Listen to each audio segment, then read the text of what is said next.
Good morning. Hope your week is amazing. Hope this one's even better. We're going to continue about anxiety, but I want to take a different angle.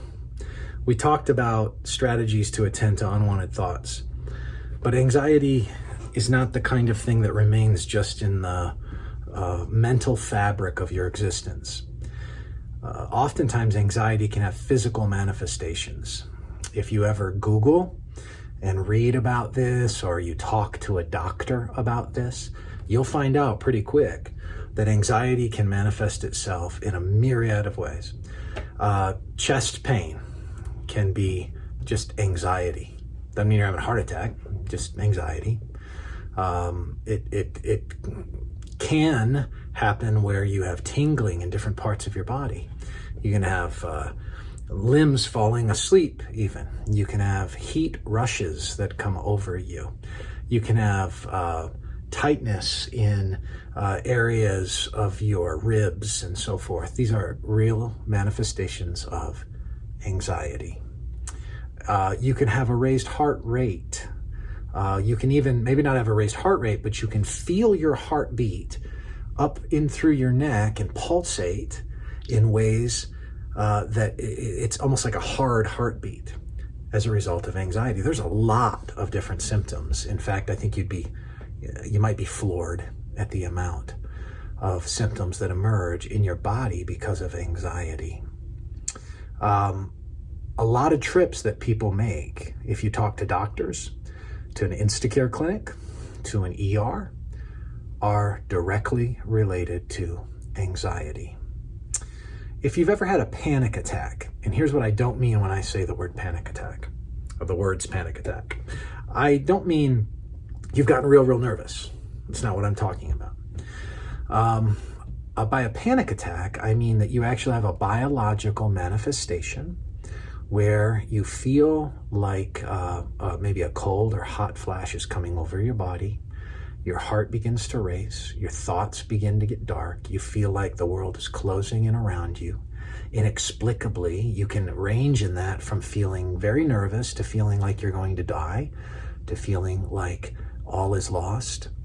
And it comes over you, and that wave can last a few minutes. Might it last 30 seconds? I suppose you could have it last even longer. But a legitimate kind of panic attack is a biological something. It doesn't mean that anything bad is actually happening to your body. You can talk to your doctor about that.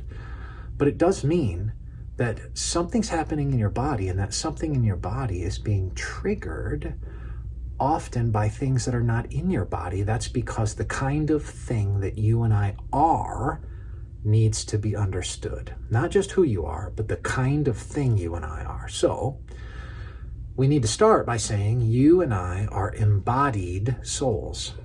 We have this body, and through it, within it, is our soul.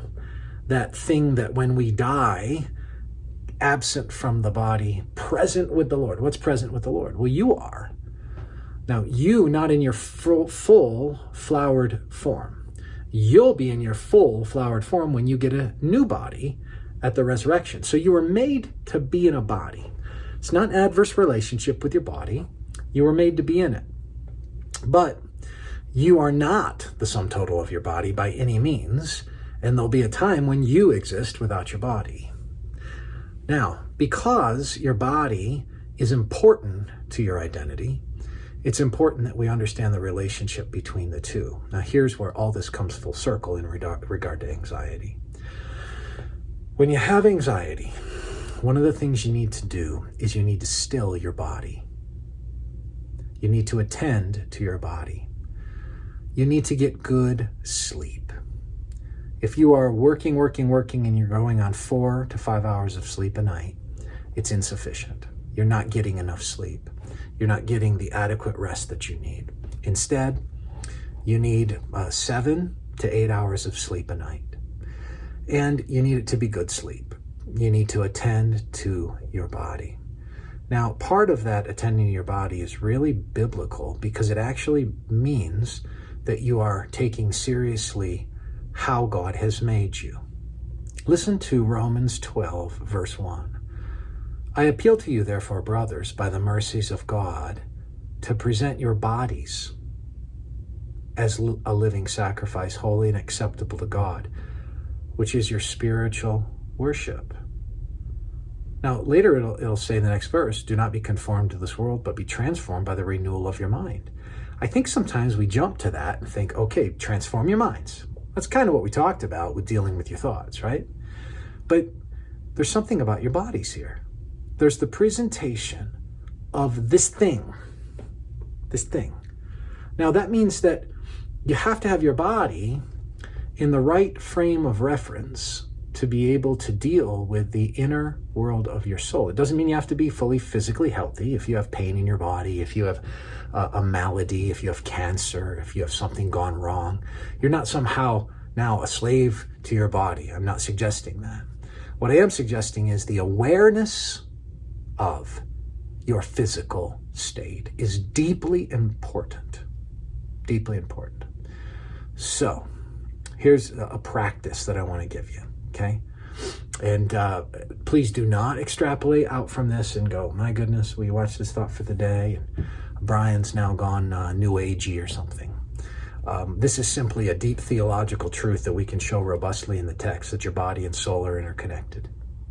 And as they're interconnected, you need to happen to them responsibly. So to happen to your body, you need to still your body sometimes. A good way of doing that is to control your breathing. And you just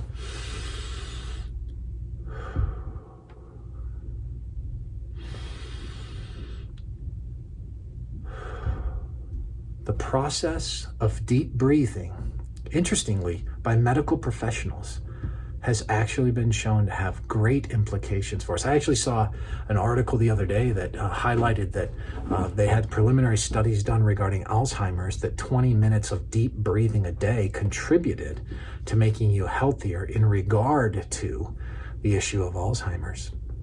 Certainly not a cure, but an medical indication that having control of your body actually matters. So here's what I want to give you as a little practice. Simple. And I just want you to, if you struggle with anxiety, I just want you to try it, because I don't want to just give you ideas. I want to give you some practical tools. And one of the things you can do is you're feeling anxious. Maybe you're feeling anxious about something in your body. Maybe you're having second fear about something in your body and you're trying to get rid of it, but you can't. It's not working. So here's what I want you to do. I want you to sit up straight, be in a comfortable posture, and I want you just to breathe in through your nose, out through your mouth. I want you to do that for about 30 seconds, just to quiet yourself. Then, on your in-breath, what I want you to do is I just want you to pray something. Pray something. You might just pray, Jesus. And on the way out, you might pray, have mercy on me. Jesus, have mercy on me. You might pray, Father, I commit myself to you. Father, I commit myself to you. You might pray, Spirit, wash over me. Spirit, wash over me. Lord, calm my heart. And you might pray as you come in and as you come out. A simple way of praying, being still, centering your thoughts on the Lord. You're not centering on yourself. You're not becoming one with the world. You're not giving into some mantra. You're not doing anything bizarre. What you are doing is quieting yourself alone and turning yourself meditatively, which is utterly biblical, to the Lord. And as you contemplate the Lord in your life, you might begin even in those breaths to bring burdens to Him. Lord, help. And you might pray on the way out what you need help with. And you might just breathe deep and pray for an extended period of time. I want you to learn to attend to your body. Okay? Our bodies are complex. right? Our bodies are complex. It's one of the reasons why we take medicine in life. Medicine's not the enemy. Medicine, even in terms of your brain, is not the enemy. There's certainly lots of pieces and components that go into factoring when to be on medication and not to be. All those things are deeply important. But you need to understand that we are complex creatures. So happening responsibly to our bodies matters deeply before God. And thinking strategically about happening to our body as it relates to anxiety is important. There's a lot of other body tools. That's why I'd recommend that book to you that I started this series with, A Still and Quiet Mind by Esther Smith. I think it would be a really good book if you're struggling with anxiety. I hope this is helpful, and I hope you take some time today and honestly daily just to still yourself. Just to still yourself. Often we need to be still so we can hear, so we can listen, so we can attend, and so that we can turn over Scripture without all the noise going on in our lives. May the Lord encourage you today as you seek His face for His glory. Take care.